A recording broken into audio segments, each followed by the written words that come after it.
There are two significant things going on today, though, that I should probably at least mention before we get started. One of the major events that's happening today is what's it called? The climate strike. Okay, so apparently the whole world's going on strike because of climate. Okay, and then the other big thing that's going on today is perhaps my favorite event that I've ever heard of in the entire planet. Today is the Storm Area 51 Day. I don't know how this whole thing got started. I know they said supposedly there's going to could possibly be 1 million people storming Area 51 today. They're looking for aliens, and they're gonna overrun the government troops and everyone else there so that they can. They want to see what's in Area 51. They know there's something lurking. There's something there. They're hiding things from us. The government. Well, the government hides shit from me all the time, but whatever. And I'm sure we're gonna get a little talk about that today. In fact, there happened to be trending number 1 and number 2 on Twitter today: climate strike and storm Area 51. I wonder which event, at least in the United States. Let's just talk about the United States. I wonder which event is going to get more participants. That should be interesting. Is anyone in my chat going on strike today for climate? Oh, well, don't strike me. At least take a phone and some headphones with you, and you can listen to me while you're striking for climate. Good morning, Cynical Lindsay. Good morning, Straight Sith Mail. I'm glad you're here. And also a thank you right off the bat for Dar for retweeting the show this morning. Also, Truck and Bear, thank you so much. I'm pretty sure that's Bacalo. Truck and Bear and Bacalo are two different people. Well, whoever the truck, I get those. Sometimes I get y'all mixed up. But thank you for tweeting it out today. If you would be so kind while you're here, make sure you not strike. If you'd be so kind to hit the share thing down there. It's down here. Hit the share, hit the likes, and also super chats are in the Streamlabs link down below. So first of all, let's just go on. I'm going to go to Ace right now because this is kind of my go-to aggregator when I need something aggregated. And this guy named, what's his name? JJ Sefton puts out a morning report every day. And I'm just going to read what he says on his morning report because it kind of gives you a good summary of what's happening in the world. Oh, okay. There you go, Truck and Bear. I knew you were there. All right. Anyway, so Nazi kids wie think they are. There's what's her name? Greta. What's the girl's name? The teenager that everyone is supposed to listen to because she's the smartest person on the planet and she is the moral arbiter of what everyone should be doing and how we should be living our lives. I can't remember her name. Anyway, good morning, kids. The weekend is here, so let's just dive right in. Nothing really new in the New York Times orchestrated smear campaign to both oust Justice Kavanaugh and implicitly threaten the entire judiciary. There is this outstanding expose by the invaluable Discover the Network's website on the revolting Maisie Hiroto, the daughter of a cheap Yokohama child pimp and an anti-American fiend who openly called for the justice's removal from office. So we'll check that article out, definitely. On the other closely related subject of the attempt to overthrow the 2016 presidential election, or on to that, the latest is absolutely this absolutely idiotic claim of an ex-staffer coming forward as a whistleblower stating that Trump talked with a foreign leader on the telephone. Shocking! And that he allegedly either promised some quid pro quo or revealed sensitive information. So incensed was this whistleblower that Zuxa contacted the Inspector General. Naturally, the sources for the National Laughingstock, aka the Washington Post, who are pimping this dreck, are unnamed and spoke on the condition of anonymity. Imagine that. Of course they did. Even worse than this orange mad bad taking to Twitter to call this total bullshit for what it is. Total bullshit! Meanwhile, a mere 7 years ago, We have the ex-president caught on a hot open microphone. No, that's not a menu item at the diner. As he spoke with Russian Foreign Minister Dmitry Medvedev to quote, "Tell Vladimir I'll have more flexibility after the election." That, quote, flexibility, end quote, was to severely cripple or dismantle our nuclear deterrent without suffering political consequences owing to being in his second term. But you see, this verified and confirmed borderline treasonous behavior was described by the aforementioned catbox liner as merely political sniping. Meanwhile, despite the pantsing of the Cuddy Sark mainsail size pants of Jerry Nadler by Corey Lewandowski, the non-impeachment circus goes on, further dragging down the Democrats' already dim prospects for 2020. Palsy, as in Nancy Pelosi, Nancy Palsy knows this, and her bug eyes are bugging out even more, indicative of the fact that she has indeed lost all control of the Democrats in the House. Lastly, the chutzpocracy of the day belongs to four-eyed fascist Andrew McCabe. See you at arraignment, fuckface. Please, God. I wish I could write rants like that. That was almost Razor Fist-esque. But J.J. Sefton's very funny. I loved reading his intro to the news of the day. So let's start with the... Oh, wait. Hello. Who else came in? Truck and Bear. Hi. Hello. How are you? Thank you, RVA and Truck and Bear and RVA. Thank you for retweeting the show this morning. Good morning, gayest person on YouTube. And Kingslayer Damocles. Kingslayer. That's all I'm going to say. I get caught up in that name every time. And I did get your article this morning. We are going to go. In fact, first of all, I'm going to skip Ace right now, which is actually J.J. Sefton. And let's get to, we've been updating on this judge in Macomb. And thank you, Kingslayer, for sending this to me. Here's the first article of the day that I'm good at, thank you, courtesy of Kingslayer. Macomb County dad acquitted of threatening judge. We've been talking about this story for the last 3 days. A Chesterfield Township man was acquitted Thursday of charges in connection with perceived online threats against a Macomb County Circuit Court judge. Grieving dad Jonathan Vanderhagen, 35, was acquitted following a trial before 41B District Judge Sebastian Lucido in connection with social media posts that Macomb County Circuit Court Judge Rachel Rancilio found threatening. So that's good news for this guy. Vanderhagen's lawyer said client was merely lashing out at the court system regarding a custody case involving his young son, who died 2 years ago in the custody of the boy's mother. Vanderhagen sought sole custody of his 2-year-old son, Killian. It is not clear if Rancilio heard Vanderhagen's case when it was assigned to a family division of the Macomb County Circuit Court. We do know that it was not heard because it went to a different process, but she was the judge in charge overseeing the case. Vanderhagen, who lives in Chesterfield Township, was charged in July with a misdemeanor case of telecommunication. A misdemeanor use of telecommunications after the judge complained to the Macomb County Sheriff's Office about posts on Vanderhagen's Facebook page she considered threatening. The case has received national attention and sparked a debate about free speech and fathers' rights. Vanderhagen supporters and friends flooded his Facebook page with praise Thursday following the verdict, following the conclusion of the trial, which began last week. Today has been absolutely liberating. So proud of you, Jonathan, wrote Krista Marie Jason. You are the bravest person I know and the best father to Killian. Justice and the truth will always prevail. Stephanie Ray wrote, hopefully this helps out fathers in the future. Sometimes the dad is the better parent. So anyway, that's a good deal for him. Good morning, Functional. How you doing? The sword of Damocles is hanging over my head today as started off and a big bummer. Oh, I'm okay. What's going on with you, RVA? I hope it's not too big of a bummer. What's up, party people nationwide? Child Truancy Day. Yay! Fight that climate change. Oh, yeah,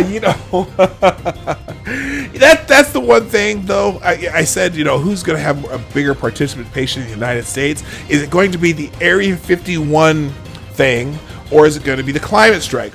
Well, of course it's going to be the climate strike, because all the teachers are going to take the kids out of school today so that they can actually have a day off. So they'll let all the kids out for a climate strike, and it's great for the kids because they can go, well, why would you school it? Well, I had to go to the climate strike because that, chick from wherever she's from said I needed to go on climate strike. Anyway, all right, so good news for the guy from Macomb County. I would have to, I guess the details of the case yesterday I was just confused because the post did seem a little bit, aimed at the judge, but I don't know. Anyway, oh no, it's from the Rocky Horror Show. What? Okay. Okay. That's right. I haven't seen the Rocky Horror Picture Show in so long. How would I remember that? All right, so let's fly through some headlines today. Let's start with the Clinton coup. Jerry Nadler holds his first impeachment hearing. Let's check what this means. Amid Pelosi's concerns, they got to stop. Well, they call it an impeachment inquiry, which is just, using free 6ix9ine. What did happen to him? Anyway, we'll find that out. House Judiciary Committee Chairman Jerry Nadler hosted the committee's first so-called impeachment hearing on Tuesday, despite a report that House Speaker Nancy Pelosi is concerned he has gone too far, and a new poll showing that most voters are still against impeachment. The hearing featured witness Corey Lewandowski. We saw a little bit of that the other day. Former Trump campaign manager, and was panned as a failure, even by critics of President Trump, for devolving into a debacle, and Democrats not being able to land any kind of blow. After the end, Nadler, who is facing a primary challenge on his left, vowed they would hold President Trump accountable. Accountable for what? Oh my gosh. See, the thing is, they want him. They want to hold him accountable for obstruction of justice. Justice for something that didn't happen. Didn't happen. James Comey and the FBI investigated the Trump administration and the Trump campaign for months and months and months and months and months, and came up with nothing. Then the special counsel spent almost $40 million in 23, 28, whatever, however many damn months they were on it. And they decided that there was no coordination, no conspiracy, no collusion.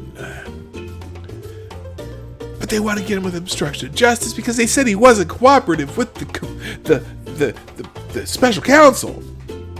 And yet, 500 hours of witness testimony, millions and millions of documents. Everyone they asked to come talk came to talk, except for Trump, who did it in writing instead. They just,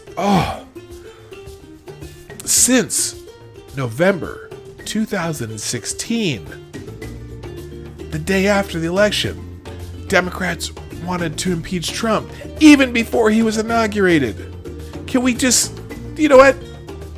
Actually, I kind of want them to keep doing this.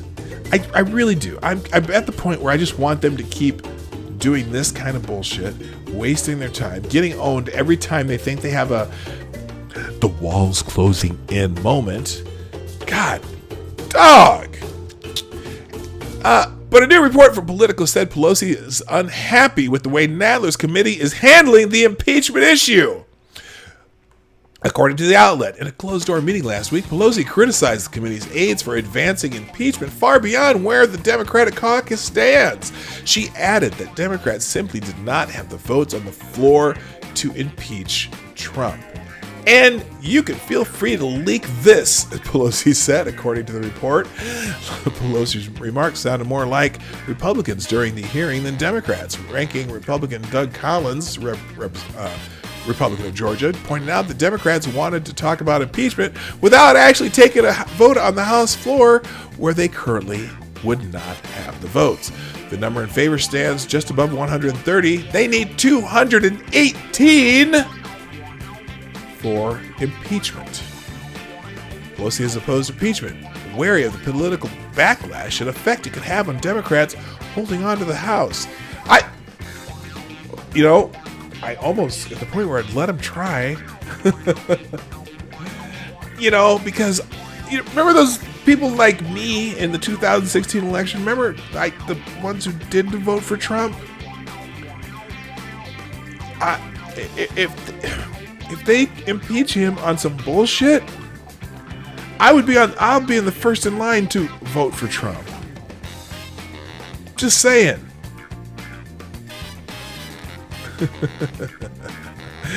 Which I may be anyway. I'm pretty much there. I should just admit it now. Hey, have y'all been watching? Have you seen this Trump challenge on Twitter? Any of y'all seen that? They got some dude made a rap song about Trump, and then they have the Trump challenge where people are supposed to write their own verse for the Trump challenge. Something MAGA rap something or other thingy. Something. It's actually pretty good. My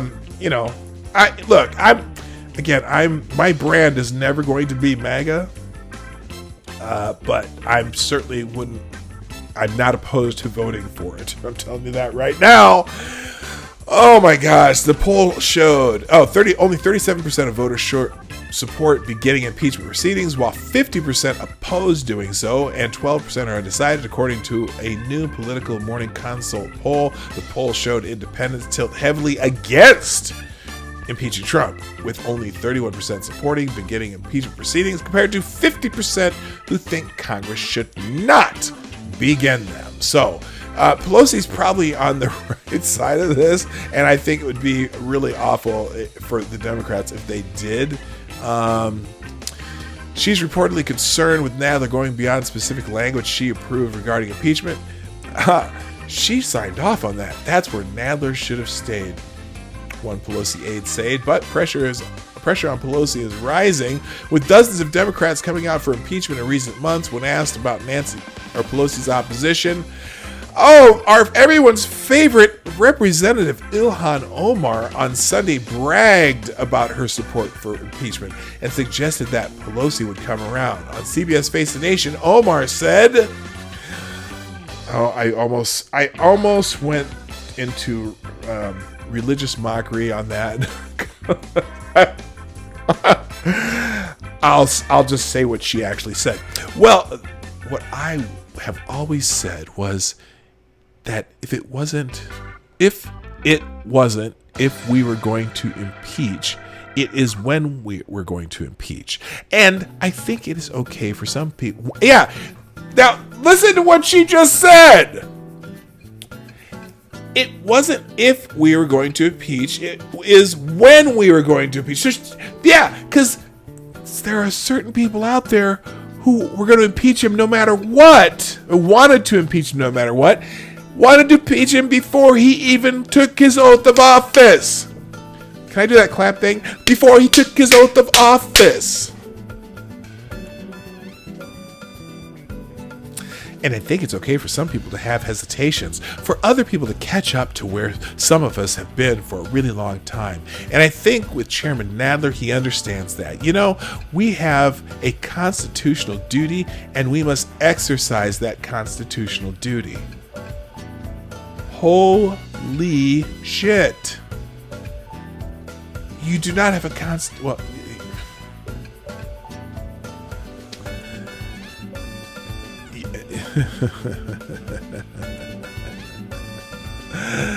oh, please do. Okay, I'm gonna move on because I'm just gonna be pissed off.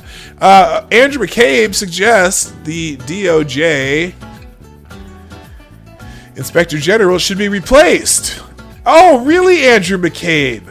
Oh, were you at your CNN job where you're about to get indicted, and you're now indicted CNN contributor Andrew McCabe? Former Deputy Director Andrew McCabe suggested Thursday that Michael Horowitz should be replaced as Justice Department Inspector General with no pushback from CNN John Berman. Of course not. Of course not. You know, it's funny. Horowitz has been remarkably nonpartisan. Okay. Now, I'm pretty sure Horowitz is a... well, I don't know for sure. I think he's a Democratic appointee, I believe. I think I don't know. But, no, anyway, he's been nonpartisan about this. But he just comes out and tells the facts. Now, it doesn't always work in the favor of one side or the other. Sometimes one side mad, sometimes the other side's mad. But he's been very impartial, and he's been very careful with words, and he doesn't really give anyone any red meat. Anyway, McCabe, a CNN contributor about to be indicted, was on the network to discuss a mysterious case involving the Intelligence Community Inspector General, who is reportedly handling a whistleblower complaint involving President Donald Trump. Berman mentioned during the conversation McCabe's own tangles with Horowitz, who found that McCabe displayed a lack of candor, also known as he lied his ass off, during 4 interviews regarding his authorization of leaks to the media in October 2016. So I'll get into this in a minute. McCabe, who former Attorney General Jeff Sessions fired on March 16, 2018, is under Justice Department investigation. Said he supports the Inspector General process, but made it clear he has problems with Horowitz. That's because Horowitz wants your ass in the courtroom right now. Yippity split, or whatever. Good morning, Johnny Hellcat. Good morning, Evil One. Good morning, Lord Rothschild. It is essential that every element of the executive branch, each one of the agencies, has a fair and competent and independent inspector general. And this situation really shines a light on that requirement, McCabe said of the ICIG situation. He jabbed at Horowitz, an Obama appointee, saying, "I hope that the Department of Justice gets that sort of inspector general sometime real soon." Look, all right, let's go over this Andrew McCabe bullshit, okay? So here's the deal. Before the election, when they were still investigating Hillary Clinton, here's how the thing happened, okay? So Andrew McCabe, this has nothing to do, the thing that him being recommended for indictment for lying to the inspector, the FBI, whatever, has nothing to do with the Trump campaign, so to speak, okay? It actually has to do back when McCabe was... I'm going to put it in a very opinionated way to say this, but he was trying to tank the investigation into the Clinton Foundation. The FBI was beginning to investigate the Clinton Foundation during the election season, okay? So McCabe was trying to tank this, okay? So he started leaking information through somebody to, I can't remember if it was USA Today or somebody. So Comey had done a really good job of not letting this investigation leak, that they were still investigating the Clinton Foundation, not while they were also investigating Hillary Clinton. McCabe was trying to tank it, so he leaked out to the press that they were having this investigation of the Clinton Foundation. But then he was asked on several different occasions by agents because they were trying to find out who the leak was. And so basically he lied. It wasn't a lack of candor. He lied and tried to pin this on somebody else. And after several times, he finally admitted that he was the one who did it, and then claimed that Comey had authorized the leaks. But Comey didn't authorize the leaks. Comey even has said that he is willing to testify against McCabe. So, asked once, nope, I didn't do it. Asked twice, no, I didn't do it. Asked 3 times, no, I didn't do it. Asked 4 times, no, I didn't do it. Finally, he's like, okay, I did it. Wait, you did it? Wait, here, and here, you lied then, right? That's what the lack of candor they're talking about is. He lied. Now, let's think about some of the people in the Trump campaign or in the Trump circles who've been indicted by the special counsel, Robert Mueller. Well, there's George Papadopoulos, who, is apparently at some point didn't remember some time he sent an email to Joseph Mifsud or whatever. And he went to jail for 14 days because he lacked candor to an FBI investigation. Let's talk about Michael Flynn, who they kind of, without a lawyer, without anybody, they just started asking him questions and whatever not. And they have him supposedly. Now here's the kind of guy Michael Flynn is. Michael Flynn didn't do anything wrong, right? But he didn't remember something, and they said the wrong words. And so when they said, okay, we got you, we're going to charge you with this. And he pled guilty because he said, well, here's what I did, and this, I guess I did not say this right. So I'm going to plead guilty because clearly I said the wrong thing. Well, now that whole thing's fallen apart too, but I digress. But so they want to hold him guilty for that. They got all these guys saying, okay, their biggest crime they've got on any of these people are process crimes, except for Manafort. Manafort had crimes from way back before he even heard of Trump running for president. They got him on that, and then they also tacked on this one little, you were lacked candor, you lied about something here, so they got him perjury. But everything else for Manafort was shit that had nothing to do with the election. Guess what? I would think that the deputy director of the FBI, and at one time actual acting director of the FBI, should have a higher burden of proof or a higher burden of standard or whatever when being interviewed by the FBI. So guess what, Andrew McCabe? Go to jail, biatch. You think? If we know you lied. CNN, who hired you, knows you lied. He was let go for a lack of candor. Yeah, lack of candor. He lied. Motherfucker lied. In an official investigation.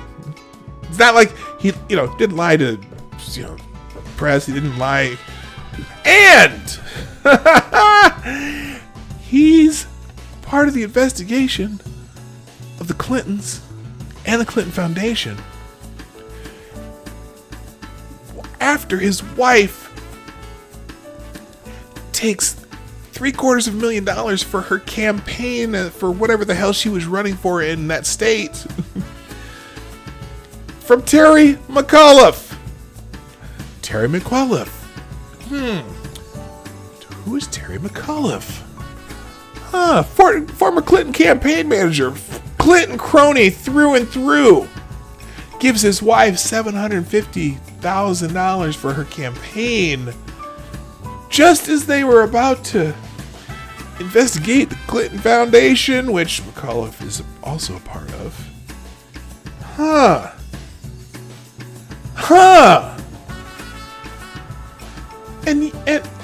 And now he's trying to tank the investigation of the Clinton Foundation with leaks to the press. Amazing. All right. Rant over. Moving on. Let's see what else we got here. Let's get back into the A's here. Let's see. Trump responds. Oh, here's Trump's responding to the whistleblower flap. Here we go. Trump responds to whistleblower flap. Presidential harassment. It never ends. Actually, this is not the one I want. Does he have... You should see when Chris Cuomo was talking about this. I hope I can find it while we're doing this. If anyone knows what clip I'm talking about and you can find it, put it in the chat or send it to me by DMs. But Chris Cuomo was talking to he's a CNN analyst, former CIA, who hates Trump, but just ripped on this whistleblower flap. Anyway, another fake news story out there. It never ends. Trump tweeted on Thursday after much ado about Trump's alleged promise to a foreign leader that prompted whistleblower a whistleblower, a former White House employee, to complain to the Intelligence Community Inspector General. As Trump was tweeting that, Inspector General was meeting with the House Intelligence Committee in a closed session. Virtually any time I speak on the phone to a foreign leader, I understand that there may be people listening from various U.S. agencies, not to mention those from another country itself. No problem, Trump wrote. Knowing all of this, is anybody dumb enough to believe I would say something inappropriate with a foreign leader while on such a potentially heavy populated call? I would only do what is right anyway, and only do good for the USA. Third tweet, Trump ranted, presidential harassment. According to the Washington Post, Trump's interaction with the foreign leader included a promise that was regarded as so troubling that it prompted an official in the U.S. intelligence community to file a formal whistleblower complaint with the Inspector General for the intelligence community, the Washington Post said, quoting two former U.S. officials speaking on the condition of anonymity. No way! Because they were not authorized to discuss the matter publicly. It's amazing. All these Washington Post and New York Times scoops, all of them are on the condition of anonymity. Oh, anonymous sources. And is there ever an anonymous source that says something good about the Trump? Oh, no. Oh, that's right. It's not bleeding, so they're not going to talk about it. It is not clear what foreign leader Trump was speaking with or what he may have promised. But liberal media outlets, including the Post, have seized on the report to raise new questions about the president's handling of sensitive information, as the Post put it. One CNN analyst called Trump a national security risk on Thursday. Well, that's not the one I'm talking about. The one that was a CIA agent ripped everyone a new asshole. And I hope I can find it. Maybe one of you have seen it. Washington Post reporter Kara Lennig, who contributed to the Post headline story, told MSNBC's Rachel Maddow Tuesday. Oh, I bet Rachel thinks it was the Russians. The whistleblower is somebody who used to work at the White House and has now returned to their intelligence agency. This person complained to the Inspector General. This is such a serious and flagrant abuse that they want it on record. They want it noted. You know, there's an issue here that they're kind of glossing over. Why are intelligence people spying on the president, talking to foreign leaders? And does the president have a pretty wide latitude when talking to foreign leaders? And I don't care who the president is. This isn't even about Trump. Okay, why are they spying on the president? Fancy that. I just don't know. Could it be? I mean, boy, oh boy, oh boy.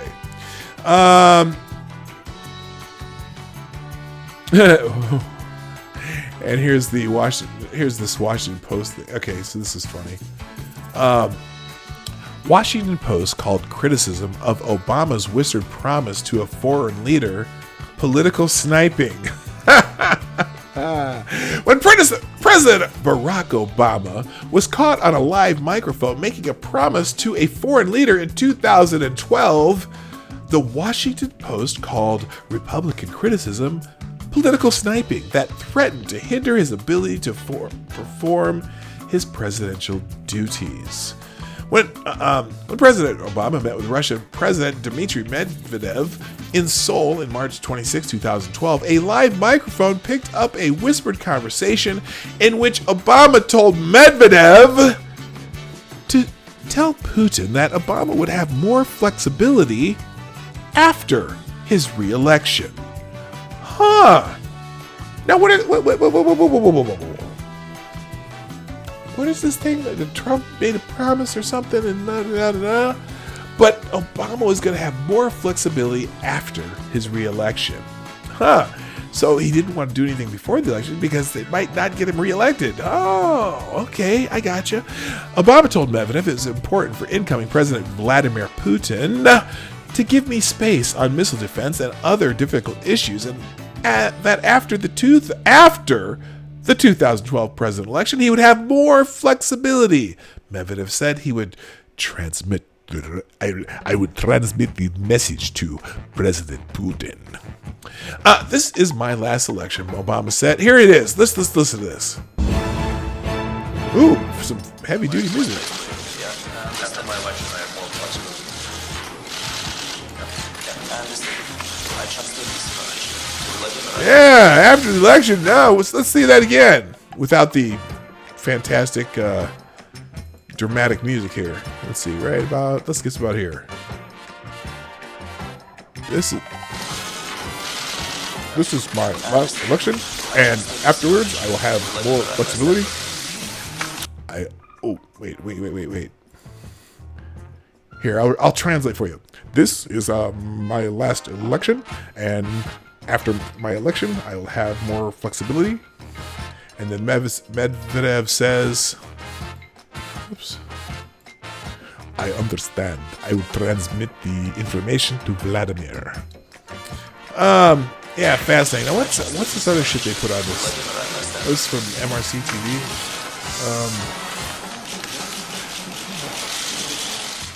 Okay, why are they? Okay, never mind. That's just a commercial. Anyway, the day after Obama's comments went viral, the Post ran an article titled, now this is the same Washington Post that finds this whistleblower so important. The Washington Post ran an article titled, President Obama defends flexibility remark with Medvedev. I'm surprised the article didn't say Republicans pounce on President Obama's defending flexibility remarks to Medvedev. Anyway, noting Obama's success at eliciting laughs about the incident. Oh, he joked about it. Oh, that's okay. Maybe President Trump should joke about this incident. Anyway, President Obama, this is what they wrote. President Obama on Tuesday poked fun at himself and offered an explanation a day after he was caught on a live television feed making candid remarks that he did not realize were being recorded. The president defended his comments after being asked about them by a reporter. Obama called missile defense extraordinarily complex, very technical, and said it would be virtually impossible to win broad consensus in Congress for any new major security agreements with Russia in an election year. First of all, are the mics on? Obama began, eliciting laughs. Oh, he just made a little chortling comment about it.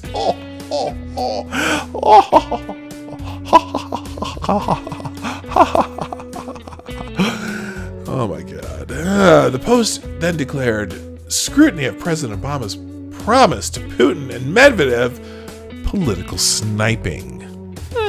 There seems to be a lot of political sniping going on right now, which the paper warned could hinder the president's ability to strike a deal limiting nuclear weapons. The political sniping over the president's remarks has threatened to overshadow, at least back in the United States, his participation in the nuclear summit, and even his administration's admonishment of North Korea over its plans to launch a long-range rocket next month. Oh, were they having problems with North Korea back then? Go figure. Earlier, okay. So anyway, they were apologists then, and now it's a big deal that the president talks to foreign leaders and says things. All right, moving on. Here's some new stuff. Police are here. I'm going to open both of these. In the Civil War front, police arrest a man for a bomb threat at Minnesota pro-life event. Oh, he looks like a cheery young fellow. One man has been arrested after a bomb threat at Rochester Community and Technical College in Rochester, Minnesota. I've been there. In fact, my son played a basketball game there once. It was an exhibition game between his Division III team and that community college team. Anyway, the threat was made on Wednesday evening at an event hosted by pro-life organizations Students for Life of America and 40 Days of Life. A theater in Rochester Community... Here, let's do that. A theater in Rochester Community and Technical College was evacuated on Wednesday as emergency responders arrived at the scene to investigate a suspicious package that had been found. Man, they need editors. Found in the room during the event, according to a report by KIMT3 News. The event taking place inside the theater was a pro-life presentation hosted by Students for Life of America and 40 Days of Life, featuring guest speaker Noah Maldonado, a Students for Life regional coordinator. According to the organization, a man who had been suspiciously roaming around at the event appeared to mix chemicals, then dropped a package and left. Olmsted County arrest records reveal that Samuel Vanderweil, who was arrested as a result of the bomb threat, has been charged with one felony count of terroristic threats to cause terror with reckless disregard, one count of fifth-degree assault, one count of disorderly conduct, and one count of public nuisance, annoy, injure, endanger safety, all misdemeanors. Really? That's a misdemeanor, huh? Well, I suppose even if the threat was fake, it'd be a misdemeanor. If it was real, it'd be a felony. I don't know. Maldonado said that the man seemed very agitated during the event and was reportedly mixing chemicals together in his backpack in the center of the room before leaving in a hurry. Many members of the audience were disturbed by the erratic behavior and reported the smell of ammonia. Unfortunately, during the presentation, the police came into the room and let us know there was a potential bomb situation happening in the room, added Maldonado. So we actually had to evacuate everyone in the room. It was so amazing to see such a fast response from all the emergency responders. You know, I still haven't seen the. Now I'm not even anti. I'm not. What's the word? I think abortion should be legal. I think there should be limits. Blah blah blah blah blah. That's my opinion. I'm not going to go into it too much, but have there been any like left-wing examples of left-wing speakers, left-wing events, things like that on college campuses that people try to shout down, try to shut down, try to bomb threats, fire alarms and shit going off? Do you ever see that from the right? It's always the left trying to shut down other people speaking. These people have the right to speak on a campus if they, have their proper student organization, they have the proper clearance, they have the proper way to reserve a room. They should be able to have their event without, whether it's a real bomb or a fake bomb or just some dude who's an asswipe, they should be able to have their event without that. Now, if that guy wants to come and have some dialogue with them and argue his point and whatever, great. But God, stop the violence. Please, stop the violence. All right, next article. Abolish ICE groups planning a protest at Colorado ICE warden's house. Stop going to people's houses too, you asshats. Several pro-amnesty groups announced Wednesday they were planning a protest outside the Aurora, Colorado home of a U.S. Immigration and Customs Enforcement facility warden. Get the... Man... Abolish ICE Denver Communist, and Denver Action Network all announced via social media that they would be protesting outside the home of Aurora ICE Processing Center warden Johnny Choate. An Abolish ICE Denver Facebook page said, "Join us in confronting a high-level immigration enforcement official at their home. We will also be canvassing their neighborhood and informing their neighbors about their role in the inhumane organization they work for. If the Gestapo lived next door to you, wouldn't you want to know? Fuck right off. Do not collect pass go. Do not collect $200, you asshats. Stay away from people's homes." That's just wrong. God, man, I don't, these people are nuts. Colorado Republicans denounced the left-wing group planning the protest. The planned protest outside Warden Choate's home by extreme anti-ICE protesters goes beyond the pale. Groups like Abolish ICE have demonstrated that they have little regard for the rule of law, and the threatening nature of this protest should be taken very seriously, said Colorado GOP Chairman Ken Buck in a statement. GEO Group, the private facility that runs the processing center, told KDVR that it is deeply troubled by the rhetoric from the extremist groups targeting one of its employees. The safety of our employees and those entrusted to our care is our highest priority. We are deeply troubled by the dangerous rhetoric and intimidation perpetrated by these extremist groups who have now targeted one of their employees and his family at their home, recklessly releasing their personal information. These are the same radical organizations that stormed our facility, which has been operating in Aurora for 30 years and desecrated our American flag. It's messed up. So now, let's have license to attack this guy in his home. His family lives there. You know what? You don't do that. And then go and harassing all the neighbors. I think the entire neighborhood, regardless if they agree with ICE or the practices of ICE, I think the entire neighborhood should come out and stand in that guy's yards on the day of that protest and tell these asshats to go home. Don't harass people in their homes. If you disagree with the policy, you disagree with the job, you disagree with the job, go protest at the ICE facility. That's fine. Don't block anybody's people to come and go. But if you knew they could be open carrying, would they mess around in your front yard? Yeah. Let one of them come up to my door. If I would work for ICE and you were protesting outside my house, let one of them even step on one blade of my grass.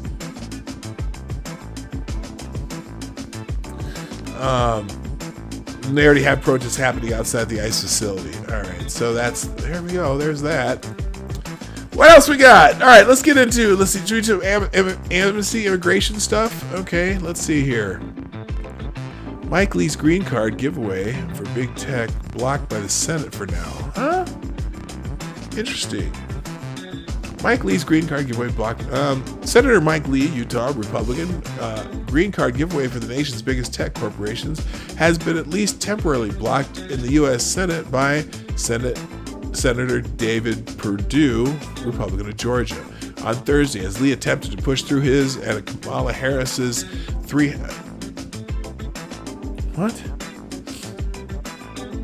S-386 legislation that would allow Indian nationals to effectively monopolize the U.S. green card system for at least 10 years. Perdue blocked a vote because he is concerned about the impact the plan will have on rural healthcare industries. Okay, let's read on because I'm not sure what that's supposed to mean. I support this bill. We have some language that needs to be clarified, Perdue said, and I still have some concerns about the impact this legislation would have on some specific industries in my state and in the country. Lee said he expects to work with Perdue on getting his support in order to push for a vote sometime next week. At stake is a massive giveaway for employment-based green cards for big tech, including those who have contributed directly to Lee, like Google, Alphabet Inc., and Amazon. Lee's S-386 will ensure outsourcing firms such as Cognizant and Infosys, as well as giant tech conglomerates like Amazon and Facebook, have a green card system wherein only foreign workers on H-1B visas are able to obtain employment green cards by creating a backlog of 7 to 8 years for all foreign nationals. I'm not sure. I guess I'd have to get into that bill and see what. I don't know the details of this, so it's hard for me to actually have commentary, but for some reason it's been blocked by Senator Perdue. Let's see. Bankrolling the effort to pass the green card giveaway are giant tech corporations and the billionaire Koch brothers network of organizations. Well, Koch brother now. All of which have contributed hundreds of thousands of dollars to Lee in the past and present. In this election cycle, Lee has raked in more than. Okay, so Breitbart's making it sound like this is a quid pro quo. I have no problem with foreign people who are coming in here to work. I always think it's important though to make sure that there are Americans who can do that. If there are Americans who do that work, maybe they should have some priority. Not even maybe, they should. And we want people to be in tech. Are we short people in tech? Are the tech companies short of people so much that they need to import people? If they do, great. I don't have a problem with that. I'm just saying. Obviously, there's major opportunities in tech for people who are willing to go into it. So, that's just my thought. Okay, Wes, what's next? Oh no! So they just got rid of one of the women's march. They got rid of what was Linda Sarsour from the women's march or somebody. Well, now that New Women's March leader Zara Bilou ousted after anti-Semitic tweets surface. Oh my God. How is it they keep getting these people? The board of the left-wing Women's March quickly voted its newest member off the board just days after her appointment was announced. Holy shit. The board jettisoned activist Zara Bilou on Tuesday night after past anti-Semitic social media posts of Bilou surfaced. What is it with the Women's March and attracting anti-Semitic women? I don't get it. Bilou said in a lengthy 2017 Facebook post that she was boycotting the movie Wonder Woman because the main character served in the Israeli Defense Forces, saying, "I similarly would not watch a movie where there's a lead actor or actress. We're proud of their participation in the U.S. military, ISIS, or Al-Qaeda." Well, I don't know. You know what? I don't care if she thinks, well, I don't care. I mean, granted, I disagree that she thinks that, or what she thinks. I don't care that she thinks that. Apparently, though, maybe this is considered anti-Semitic. I don't know. Another Facebook post from Bilou said she didn't see any difference between joining ISIS and the IDF. Ooh, yeah.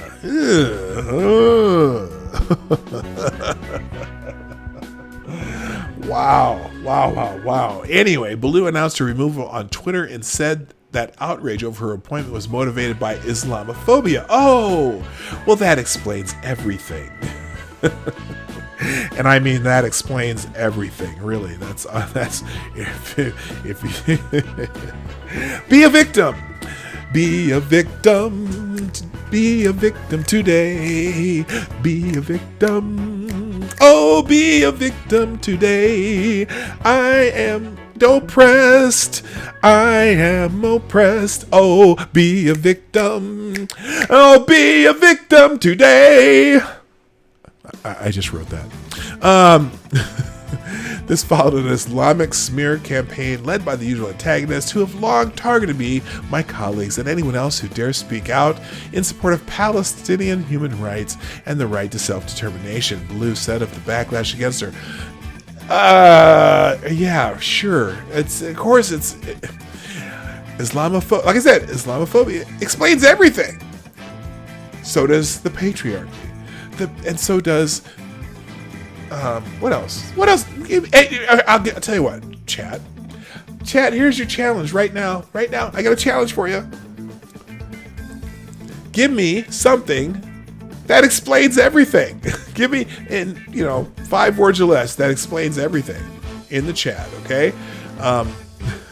Hey, check your logic. Nice to see you here. And there's quite a few lurkers out there. Great, I love it. All right. Be a victim. Be a victim today. I did just write that, honestly. Victim, be a lady tonight. Yeah. Oh. All right, what else? Let's see. New Jersey councilwoman says Jute Down isn't...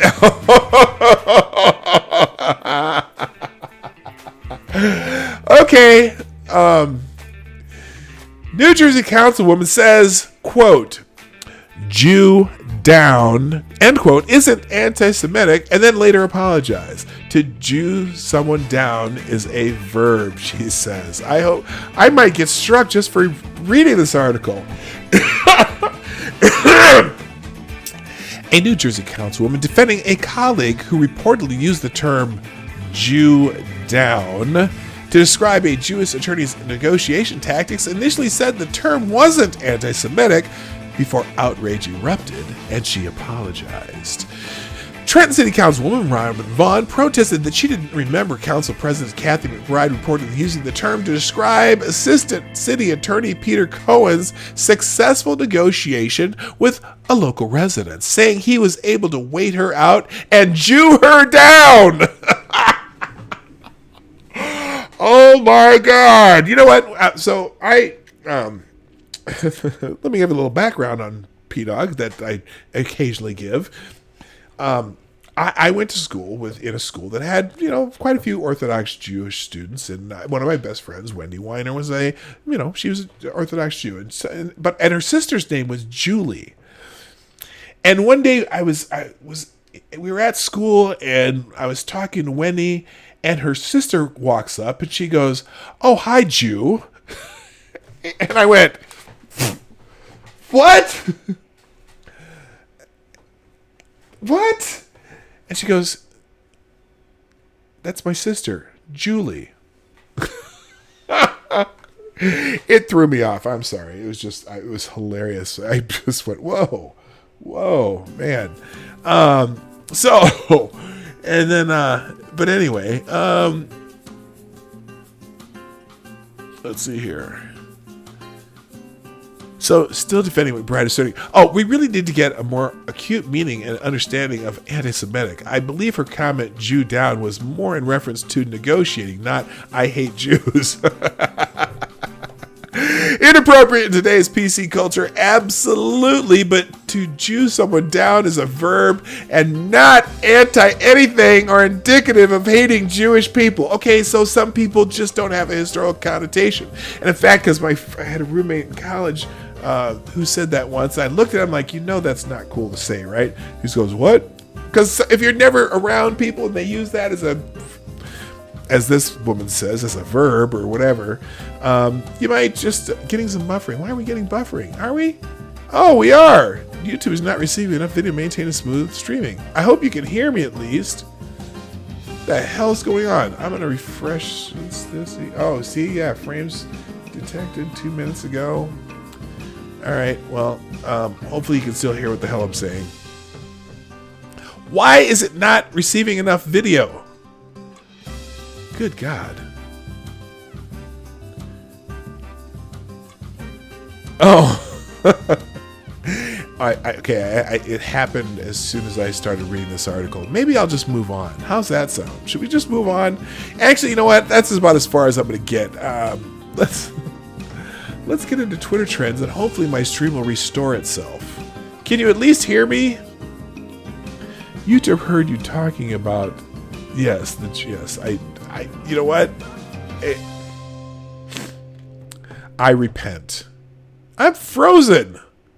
Am I dead? Did they just shut me down?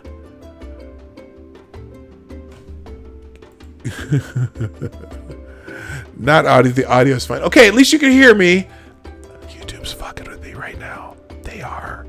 Let's go to Twitter trends and maybe I'll just get away from this whole topic because we got to talk about the climate strike, and that's very, very important because reasons. Okay, let's find let me find my Twitter trends here.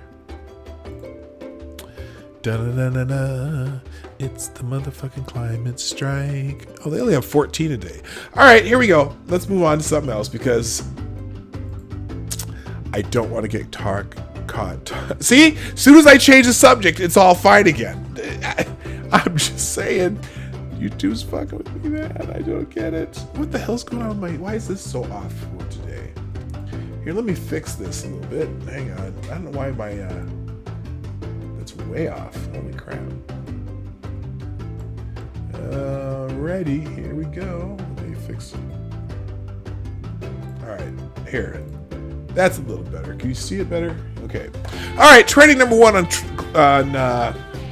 the old Twitter tube today, I just call it the Twitter tubes, is the climate strike. Oh, man.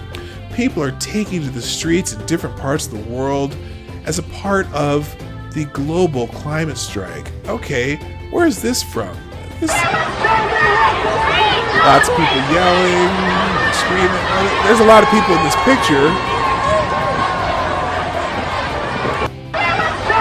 Okay.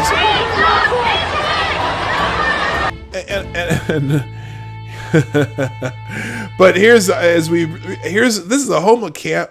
Here's the persistent Scott Pressler who led the charge in Baltimore, the 2 cleanups, and they're going around to different cities and doing cleanups. This is a homeless camp in Los Angeles. It's probably 30 plus tons of trash. Why are you protesting instead of helping clean up? It's so bad in LA that people are getting typhus.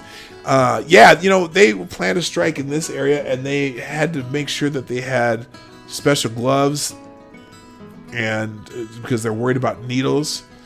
But anyway, good point. Message from the kids to the adults. Climate strike in Edinburgh. We'll be less activists if you'll be less shit. Oh, okay. Oh, here's now this. Climate change is coming whether you like it or not. Here's how Greta Thunberg's simple act of skipping class to protest climate inaction became a global movement. It's National Skip Day, everybody. Good. Oh, from Brazil. Please save the planet. We don't have Planet B. That's cute. That's a cute saying. Okay, and these people are climate strikers here, looking, hey, let's get out of school. That's a huge protest wherever this is in Brazil. Whew, boy. Get the hell out of the street, please, though, because someone's going to run your ass over. I'm not suggesting they should. I'm just saying. And then this is the climate strike in Pakistan. Is this really a climate strike in Pakistan? Really? Is it? And who are they striking? Their government? Are they? Because is it Pakistan and India and China some of the biggest net gains in pollution? So what? Okay, just getting to the climate march in D.C. It's an hour before we begin, and there are thousands here. Okay, good. Lots of kids got out of school today for the D.C. climate strike. Things are heating up at the D.C.'s climate strike. Good. There's no Planet B. Oh, the same pun. That's good. Breaking our 40th week of climate strike, we have gathered 1.4 million people in the streets of Germany alone. Also today, our government has announced a disastrous new climate plan which totally ignores the 1.5 centigrade target. We won't stop until you take this crisis seriously. You know what's funny is that innovation in the United States has really caused us to lower our amounts of CO2 in the air, which I'm not, right now, the people climate striking, they're too late. According to the scientists who say we have 12, well, the 12-year people are off their rocker. Okay, just saying. The 12-year people are stupid. But any changes we make now are not going to help. Okay, at least according to that side of the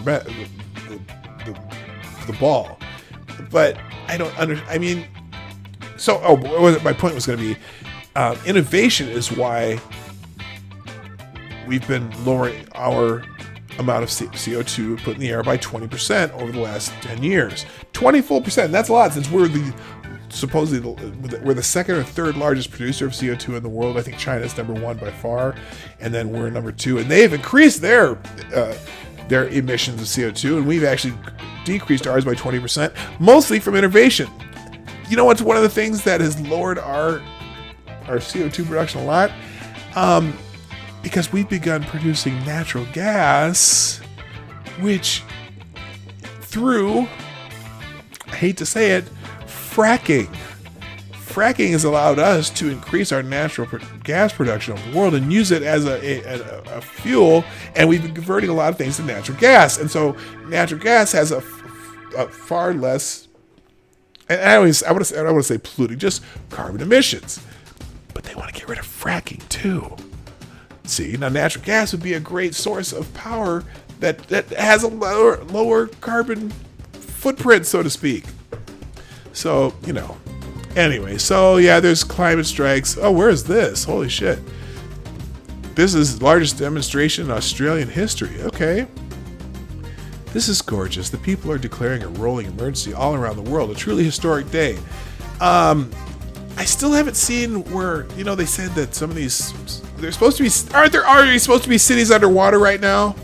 And islands disappearing off the map? I'm pretty sure they're supposed to, if you look at some of the predictions over the last 20 years, we should all be dead by now. And yet, there barely have been a rise in the oceans. Not that there's never going to be, but you know what?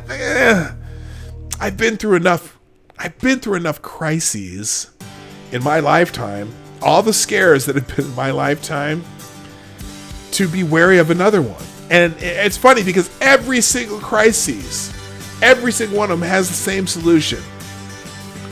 Find a way to give more money to your government. Really? But we have the other thing, technology. You know what? There's some innovative people out there who have been using technology and creating things, creating different processes in your gas, combustion engines to reduce emissions. There have been a boom in electric cars. That's innovation. That didn't take any special government program to do. Someone said, hey, you know what? People want more electric cars because they're worried about climate change and people are buying more electric cars or different fuel efficient vehicles. Now, yeah, granted, California had some crazy rules, but still, the car companies realize that it's from a market standpoint. There's people who want that shit, and it's been happening. And technology is where it's at. That's how you solve it, not by giving the government more money. What's the government gonna? Oh, let's have a carbon tax. Well, I don't want to give any more money to the governments. The governments don't do anything efficiently. They just, you know what? If all these people marching today, got an idea. All these people marching today for the climate strike. I got an idea.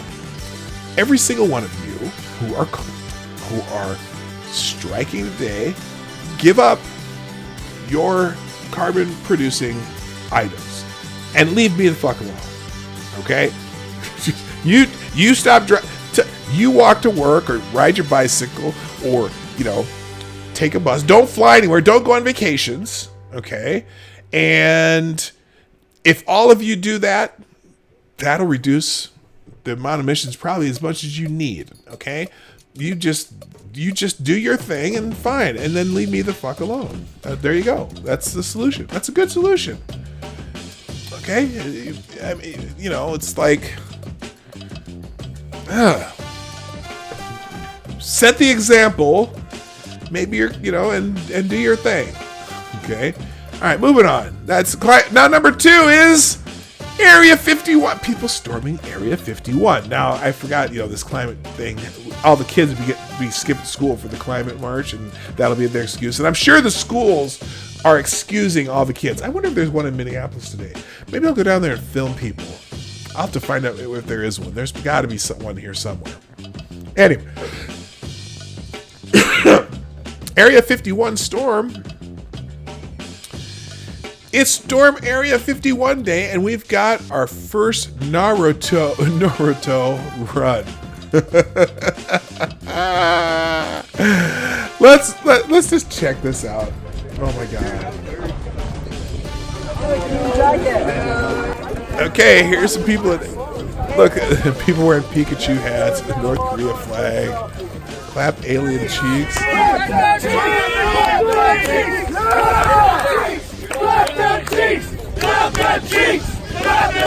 There are actually people there. Holy shit. Okay, let's see the Naruto run. Questionable. Possible. Doesn't look like a million people, does it? Does this look like a million people to you? God bless. We need to build a wall. I want to be shot, not arrested. I feel kind of bad about this. I want to be shot, not arrested. You hear that guy? I think he does. Oh, no. And they got one dog. Are you in danger, sir? The guy who started the... Oh, there was a Naruto run. And then... No, that's This is very disappointing. I just say it. It's disappointing. I was expecting more people to be there. Maybe more people show up later. Maybe more people show up. But we have a hero. Oh, here we go. Let's see what this guy. Oh, there he is! There's a Naruto run! Woohoo! And Area 51 raid will never happen. This dude, yeet! All right, so yeah, okay, the Area 51 thing's a bust, but it is still trending number 2. I think people are getting a good kick out of it. What's going on my screen here? Let's fix that. That's why everything's off. I couldn't figure out. I didn't have a full screen. All right. What else is going on today in the world? Friday feeling, Friday motivation, 3 and 4. Let's see. Do we want... Oh, no! Oh, my God. Oh, no. This is... Oh, shit. I'm sorry, guys. I saw something trending behind Friday feeling and Friday motivation that has me heartbroken. Oh, my God. Ladies and gentlemen, I regret to inform you that New York City Mayor Bill de Blasio just announced the end of his 2020 presidential campaign. Holy crap. Oh, as Dan McLaughlin down here says, a dark day for New Yorkers as Iowans refuse Bill de Blasio's request for asylum.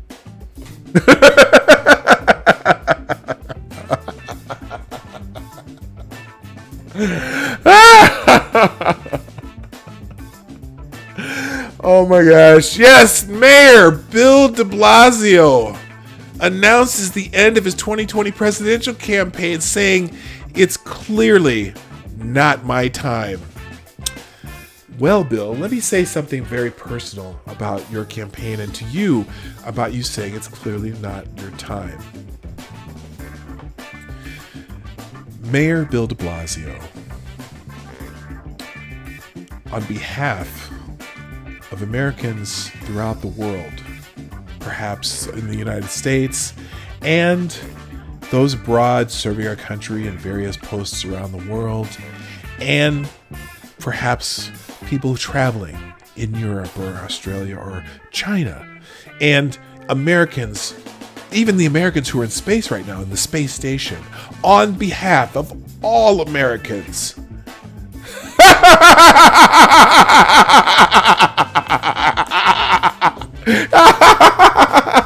Not your time! Ha! It's never going to be your time, butthead! Oh, so sad, such a sad day. It's true, I'm ending my candidacy for president, but our fight on behalf of working people is far from over. Yes, Bill. Yeah. GTFO, sir. GTFO.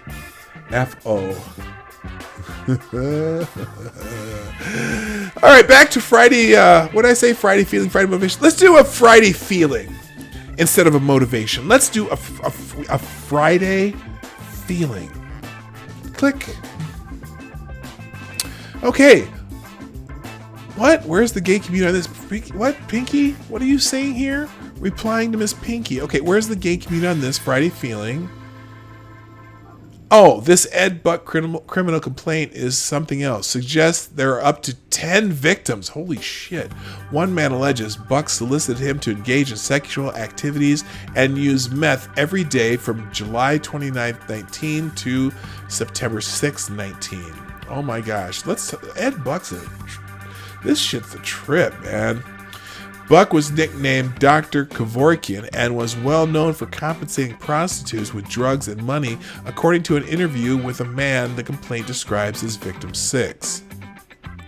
I can't believe that this guy's not being charged with something more than this 5-year, 8-month thing, whatever they're saying that he could be put in jail. I mean, two men died in his apartment on drug overdoses. And oh man, I suggest they're up to. Okay, so that's the criminal complaint. Up to 10 victims. I think he's going to get more than 5 whatever years. Let's just put it that way. All right. More Friday feelings. Every day before I get out of bed, I pray pray to baby Jesus that he will give me the strength and patience to allow me to get through the day without screaming and crying. Then I walk downstairs and the couch is fucked up. Okay. Can we have a nice Friday feeling? Here we go. Keep close to nature. Keep close to nature's heart and break clear away once in a while and climb a mountain or spend a week in the woods. Wash your spirit clean. That's John Muir. And he has some beautiful pictures here of the mountain, and then the picture of the mountains again with some trees in the foreground, and more beautiful nature scene here, and a little nature scene here with the leaves changing. You know what? On that note, I'm about to take a trek. Actually, today we're going back up to Hibbing tomorrow. When we went up to Hibbing yesterday, because they're burying my father-in-law's ashes, the fall colors are starting to change up in northern Minnesota. And if you've never been to, say, northern Michigan, northern Minnesota, Maine, anywhere in the north of northern parts of the United States where there's trees with leaves that change colors, it's just one of the most beautiful times you could ever have. And on the north shore of Lake Superior, there's a highway that goes all from Duluth all the way up to Thunder Bay, Canada, and there are, I think, 9 really nice waterfalls along that route. So that's one of our things my wife and I want to do one of these years, is just take a 3-day trip and go to every one of those waterfalls and take pictures. We went there last year. My mother and my daughter went up to see one of them last year, and it was the peak of fall colors, and it was just the most beautiful thing. And sometimes just getting out in the nature and getting away from whatever you do on the norm is such a great thing to do. It's so it's just really soothing. And I'm a water person anyway, so I love waterfalls. I love taking pictures of waterfalls. I love seeing different types of waterfalls, and that was just a really great experience. So I agree with this. Get close to nature every once in a while. Get away from what you're doing and just go out and enjoy the spectacular sights that there are to see, especially in this country. It's funny. People always say, oh, there's people, I want to travel around the world. I want to do this. I want to do that. You'd be amazed at how much beauty there is just all over the United States. You could travel around the United States your entire life and see so many beautiful, spectacular scenes of nature, and it's great. We have a trip planned this summer, and I'll be down to like 5 states I haven't been to after this coming summer when we do a trip out east, because I haven't been to Maine, New Hampshire, Vermont. So that's the trip this next year. But anyway, there are so many beautiful things in this country. Sometimes you just got to go out and see them. So, here's another thing you can do. And my wife and I love to do this. Within 100 miles of where you live, most likely, and that's pretty much anywhere in the country where you live, there's a small town that you've never been to. And one thing that my wife and I started doing too, is we will just drive to a random small town and find out what is the coolest thing there. For example, we went to, we were on our way home back here from Omaha once, and we stopped in Winterset, Iowa. And Winterset, Iowa is the birthplace of John Wayne, and they have a little museum there, and they have the home he was born in has been preserved, and it's the little John Wayne birthplace house, whatever, and you get to go on a tour of the house. And also, it's the county where the bridges of Madison County, the famous covered bridges from the movie back, I think that was from the 80s when that movie came out. The bridges of Madison County, that's the county. It's in Winterset, Iowa, is the county where those bridges are. So we went and saw all the bridges. There's like 9 of them. I think there's 9 or 7. It's 7. We went and took pictures of all 7 bridges. It was just a great time. And just go to a little town and find out what's cool about it, and then go have lunch in the local diner. Ask somebody, go to a drugstore, ask, hey, where's a great place to eat? When we were in Winterset, we were in a Ben Franklin store. That's a name if you've ever heard of Ben Franklin stores. We went to the Ben Franklin store and we asked, hey, what's a good place to eat here? And she points over. Well, there was a drugstore across the street. They have a little soda counter in the back of the drugstore. We went to the back of so we were like, okay, we'll go to the pharmacy, drugstore, whatever.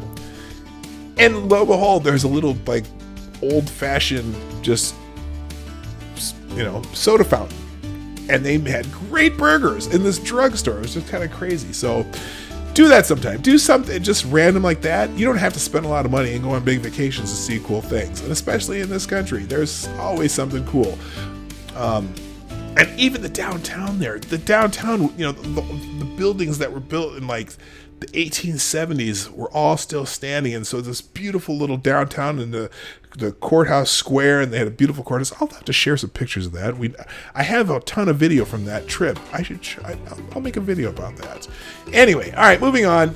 As I get over indulgent in that. All right, let's see what else is going on. Bill de Blasio, we got him. Dan Girardi, I don't know who Dan Girardi is. That must be a sports figure. Congratulations, longtime client Dan Girardi, his wife Pam, and their children Landon and Shay on an incredible journey. A great player and even a better person. Okay, so he's retiring from the NHL. All right, moving on. Sophia Loren is trending. Oh, did she? Okay, it's okay. Sophia Loren's birthday. Is she still alive? I think so. After all these years, I am still involved in the process of self-discovery.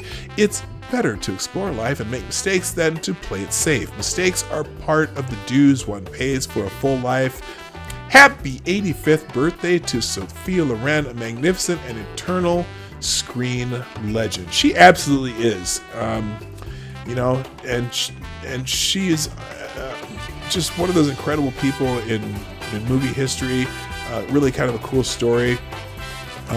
Good for her. She's beautiful at any age. All right, moving on. Drip Bayless. Somebody making fun of Skip Bayless. Shannon Sharp says, "You got your bling bling. You're dripping out there." Skip Bayless says, "They call me Drip Bayless. That's what they call me on Twitter." Skip Bayless just said we call him Drip Bayless on Twitter. Okay, that's funny. If you know anything about that show, they're quite the pair. And Skip is a controversial person. Lisa Bonet. Oh, what? Beyonce's Lisa Bonet cosplay has just surfaced. Oh, look, it's Lisa Beyonce. Well, that is Lisa Bonet. Okay, so apparently did Beyonce pretend to be Lisa? Oh, I see. Lisa Bonet is a beautiful environmental queen.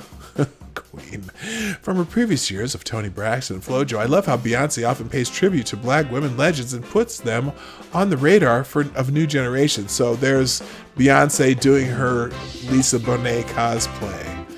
Okay, anything. If Bey does stuff, she'll get things trending too. But I don't care. All right, yippee. Clap alien cheeks. Yeah, what's the clap alien cheeks? That's from the Alien thing in Area 51. These Area 51 raiders are something. There's not that many though, and they keep saying clap alien cheeks.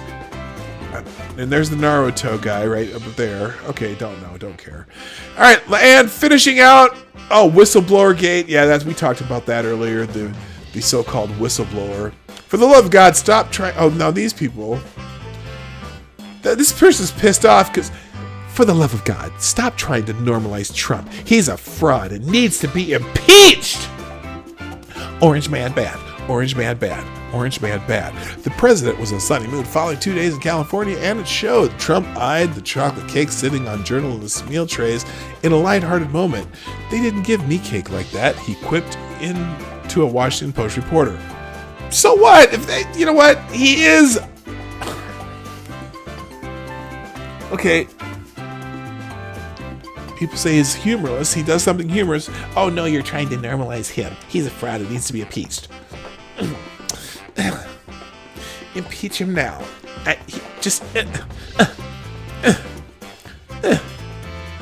So what's this whistleblower gate? Still, this is probably the 973rd day in a row that Hillary Clinton woke up and thought, I told you so. It must be exhausting. Oh my God. You know what? Hillary Clinton, the president asked a foreign power to help him win an election. Again, really? She's based on something.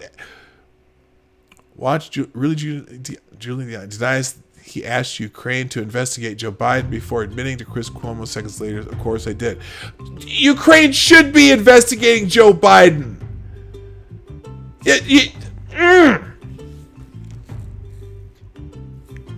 Maybe one day we should just get into the Joe Biden Ukraine story with his son, where oh my God.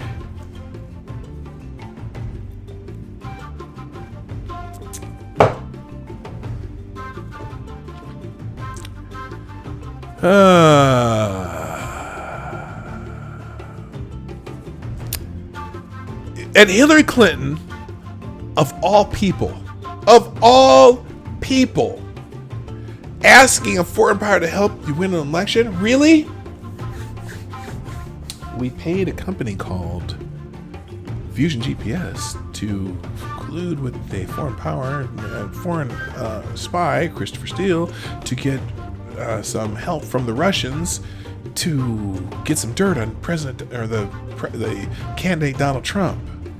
Pot, meat, booyah kettle. We talked about booyah the other day. In fact, let's see. I wonder if, out of curiosity, let's see here. I want to see something. We're going to do a little full page search here because I'm going to do booyah pot. Booyah pot. Old time Wisconsin booyah recipe. Oh, booyah is with an H. Booyah has an H on it. I spelled it wrong. Let's go booyah pot.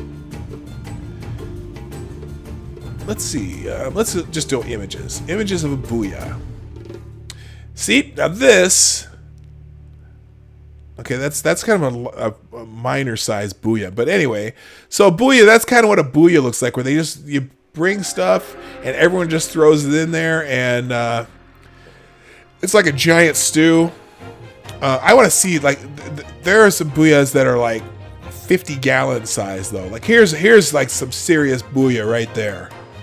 That's like that's a big old pot right there. Anyway, it's kind of a it's a Wisconsin, Minnesota thing. You know, you have a booyah. I don't know. I even know. I've never heard of it till I moved here. But anyway, all right. Let's go back. Hillary Clinton, get out of town. And last but not least, Friday morning. Let's get one nice thought for Friday morning. Every week, my dad saves text messages from me to the family. On Friday, he shares them. This is okay. I don't need that. Guess who messaged? Okay, I don't need to see. Or okay, that was inappropriate, or maybe not. I don't know. I'm not. I want something happy for Friday morning. Too trashy for the gym. I don't know. Oh, okay. Here we go. Hang on. Let's go.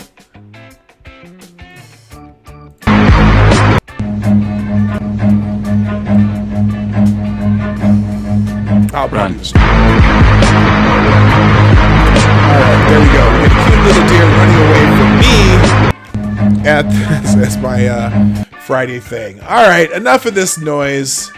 Let's call it a day, people.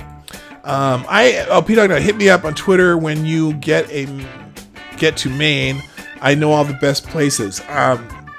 Yeah, sure. You know what? Here's the thing. We have a friend that we met through my son's college basketball team, and she lives during the winter, she lives in St. Paul, Minnesota. This is a weird thing.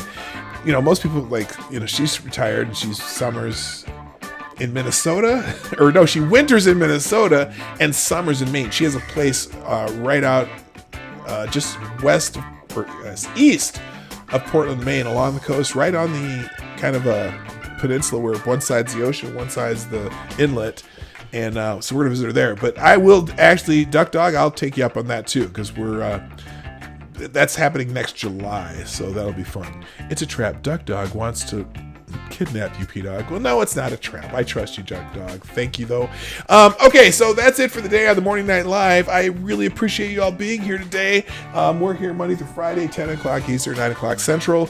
And I'm going to stop saying the GMT because I have to change that on my outro anyway because daylight savings time or whatever part of daylight savings time that when the times change in the United States, that's coming up. And so I got to change my GMT.